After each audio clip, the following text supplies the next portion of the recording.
பாஸ்தாவோ மக்ரூனியோ எந்த சாஸஸுமே சேர்க்காம spicy and ஜூஸியான egg pasta, அதுவும் குக்கரில் செய்யலாமா? ஒரு குக்கரில் 2 ஸ்பூன் எண்ணெய் ஊற்றிக்கோங்க. பட்டை, கிராம்பு, ஏலக்காய் போட்டு ஒரே ஒரு பெரிய வெங்காயம், 1 ஸ்பூன் இஞ்சி பூண்டு, ஒரே ஒரு தக்காளி, 2 பச்சை மிளகாய், 1/4 ஸ்பூன் மஞ்சள் தூள், 1 ஸ்பூன் மிளகாய் தூள், 1 ஸ்பூன் கரம் மசாலா சேர்த்துக்கோங்க. இது நல்லா வதங்கினதுக்கப்புறமா 1 கிளாஸ் நான் மக்ரூனி சேர்த்துக்கிறேன். இதையும் ஒரு வதக்கிட்டு இப்போது 1 கிளாஸ் மக்ரூனிக்கு 1 கிளாஸ் அளவுக்கு தண்ணி சேர்த்துக்கோங்க.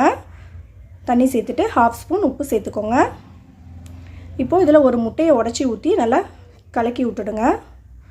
இப்போது கடைசியாக கொத்தமல்லி தலைகளை தூவி 2 விசில் வச்சு எடுத்திங்கன்னா நம்மளோட எக் பாஸ்தா ரெடிங்க. இது பார்த்திங்கன்னா நல்லா ஸ்பைசி அண்ட் ஜூஸியாக இருக்கும். கண்டிப்பாக ட்ரை பண்ணி பாருங்கள். மஸ்ட்டு ட்ரைன்னு சொல்லுவேன் நான். ஏன்னா இது நல்லா சுட சுட சாப்பிடும்போது அவ்வளோ ஒரு டேஸ்ட்டாக இருக்கும். கண்டிப்பாக ட்ரை பண்ணி பாருங்கள். மறக்காமல் சப்ஸ்கிரைப் பண்ணுங்கள்.